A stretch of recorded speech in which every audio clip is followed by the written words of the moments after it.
कहा जाता है कि मुगल बादशाह अकबर के शासनकाल में नादौन गांव निवासी ध्यानु भगत अन्य यात्रियों के साथ मंदिर के दर्शन करने की इच्छा से यात्रा कर रहे थे। लोगों की भीड़ देखकर अकबर के सैनिक उसे राजा के दरबार में ले आए और इस यात्रा का कारण और मंदिर के महत्व के बारे में पूछताछ की। ध्यानु भगत ने ज्वाला माई की महिमा की, जो पूरी दुनिया की मालिक थी, जिस पर अकबर ने भगत की परीक्षा लेने के लिए एक घोड़े का सिर काट दिया और ध्यानु भगत को अपनी ज्वाला माई से घोड़े को पुनर्जीवित करने के लिए कहा। ध्यानु भगत ज्वाला माई के दरबार में आए और श्रद्धापूर्वक निवेदन किया कि यदि आप मेरी प्रार्थना स्वीकार नहीं करते हैं तो वह भी अपना सिर काटकर महामाई को समर्पित कर देंगे।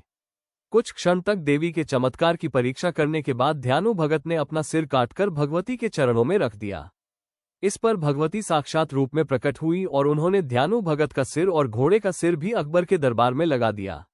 ध्यानु भगत की भक्ति से प्रसन्न होकर माता ने अभय दान से वरदान दिया कि जो भी भक्त सच्चे मन से मेरे दरबार में आएगा और सिर के स्थान पर नारियल चढ़ाएगा, मैं उसकी सर्व मंगल कामना स्वीकार करूंगी। अकबर की कहानी। बादशाह अकबर का किस्सा। ध्यानु भगत की भक्ति और श्रद्धा से प्रभावित होकर राजा अकबर ने अपने सैनिकों को ज्वालामुखी भेजा। ये राजा अकबर को बताया गया कि उक्त स्थान पर जमीन से बिना किसी ईंधन, घी आदि के ज्वाला प्रज्वलित हो रही है। अकबर ने इन लपटों को रोकने के लिए एक जल नहर से कोशिश की, लेकिन मां भगवती ने अपने ज्वाला रूप को बनाए रखा। इसके बाद लोहे के बड़े बड़े कड़ाहों से इन पवित्र ज्वालाओं को बुझाने का प्रयास किया गया, लेकिन लोहे को चीरती हुई ज्वाला प्रकट हुई।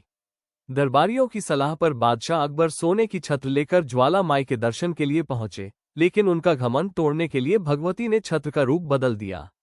ये छत्र एक ऐसी धातु में परिवर्तित हो गया जो न लोहे की है, न तांबे की है और न कांच की है। ये छत्र आज भी मंदिर परिसर में मौजूद है।